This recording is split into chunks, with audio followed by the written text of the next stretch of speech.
పుస్తకం పేరు కాశీ మజిలీ కథలు, శంకరుని కాదంబరి మహాశ్వేతల కథ, 5వ భాగం. రచయిత మధిర సుబ్బన్న దీక్షితులు. కాశీ మజిలీ కథలు 44వ మజిలీ, 5వ భాగం. శ్రీ శంకరాచార్య చరిత్రము. స్త్రీ విద్యా తీర్థాకార విర్భూతం పరాత్మనాత్మం రణతుల్గావింతు శంకరగురు శ్రీ విజయము గురుకటాక్ష సిద్ధి వహింపన్. మణిసిద్ధుడు, గోపాలుడు మజిలీ చేరారు. కాలకృత్యాలు తీర్చుకునేసరికి చిదానందయోగి మణిసిద్ధుణ్ణి చూద్దామనొచ్చాడు. తాను శంకరాచార్య చరిత్రం రచించాలనుకుంటున్నానని, ఆ కథాక్రమమేమిటని అడిగాడు. వారిద్దరూ అద్వైత జ్ఞానం గురించి మాట్లాడుకున్నారు. అది పూర్తయ్యాక మణిసిద్ధుడు శిష్యుడి మొహం చూసి నవ్వుతూ, మా ప్రసంగం నీకేమైనా బోధపడిందా? చాలా శ్రద్ధగా విన్నావ్ అన్నాడు. నాకేమీ అర్థం కాలేదు. తర్వాత మీనుంచి తెలుసుకోవచ్చునని ఇక్కడ కూర్చున్నాను. చెప్పండి అన్నాడు గోపాలుడెంతో వినయంగా. కలియుగంలో సన్యాసం స్వీకరింపకూడదని మునులు నిర్ధారించారు. కలియుగంలో జన్మించిన శంకరాచార్యులు సన్యాసం తీసుకోవచ్చని ప్రమాణాలు చూపిస్తూ తిరిగి స్థాపించాడు. శంకరాచార్యులు అద్వైతపరంగా ఎన్నో విషయాలకు భాష్యం చెప్పాడు. మోక్షం కోరుకునేవారికవి చాలా ఇంపుగా ఉంటాయి అన్నాడు మణిసిద్ధుడు. స్వామి, శంకరాచార్యులు పరకాయ ప్రవేశం చేశారని, ఎవరితోనో వాదించారని ఒకసారి నాకు టూకీగా చెప్పి వదిలేశారు. మీరు చెప్పిన కొంచెమే ఎంతో బాగుంది.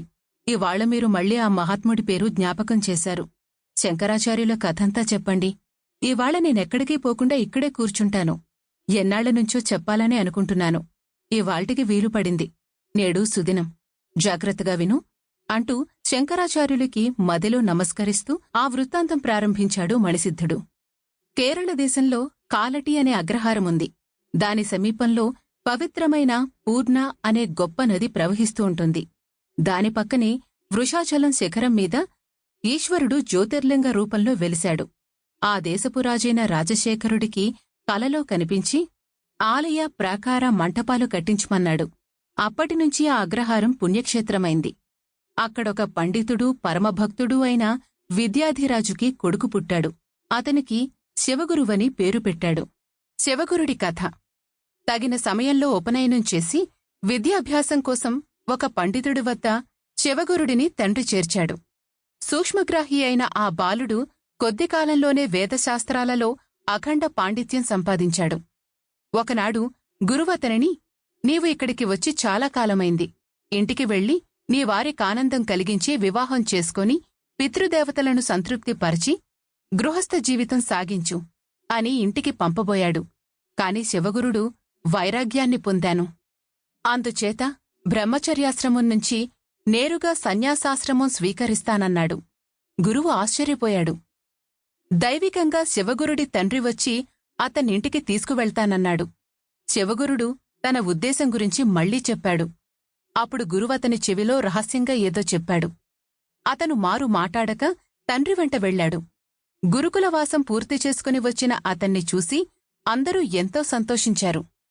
శివగురుడిని వేద, సిద్ధాంత, తర్క, వ్యాకరణం మొదలైన శాస్త్రాల్లో పరీక్షించి అతని జ్ఞానానికి చాలా సంతోషించి అతనికి తమ కన్యనిస్తామని ఎందరో విద్యాధిరాజు ఇంటికి రాసాగారు. శివగురుని వివాహం. విద్యాధిరాజు వాళ్లందరి గురించి తెలుసుకుని సామాన్య ధనవంతుడే అయినా మంచివాడైన మఖపండితుడనే విద్వాంసుడి పుత్రికను తమ కొడుక్కి చేసుకుందు కంగీకరించాడు. శుభలగ్నంలో శివగురుడికి సతికి వివాహం జరిపించబడింది. పరోపకారమే వ్రతంగా, వేద పఠనమే వినయంగా వారు దాంపత్య జీవితం గడపసాగారు. ఎంతకాలమైనా వారికి సంతానం కలగలేదు. ఒకనాడతను భార్యతో, మనకి సగం కాలమైపోయింది, సంతానం మాత్రం కలగలేదు. సంసారం సముద్రమనే నేను వివాహం చేసుకోనన్నాను. కాని గురువు లోకవిఖ్యాతి కలిగిన లోకోపకారి అయిన కొడుకు పుడతాడని చెవిలో చెప్పడం వల్ల నిన్ను పెళ్లాడాను. రెండింటికీ చెడ్డాను. సంతానం లేని మననెవరు తలుచుకుంటారు అన్నాడు. అప్పుడతని భార్య సతీ, దీనికింత విచారించడం దేనికి? చంద్రశేఖరుడినాశ్రయిద్దాం, ఫలం దొరుకుతుంది అంది. తన మాటలకు ప్రమాణంగా ఆమె ఉపమన్యువు కథ చెప్పసాగింది. ఉపమన్యుడి కథ. ఉపమన్యుడనే మునిబాలకుడు ఆడుకుంటూ పాలు తాగుతున్న కొందరు మునిబాలకులతో తగువాడి తల్లివ Sample complete. Ready to continue?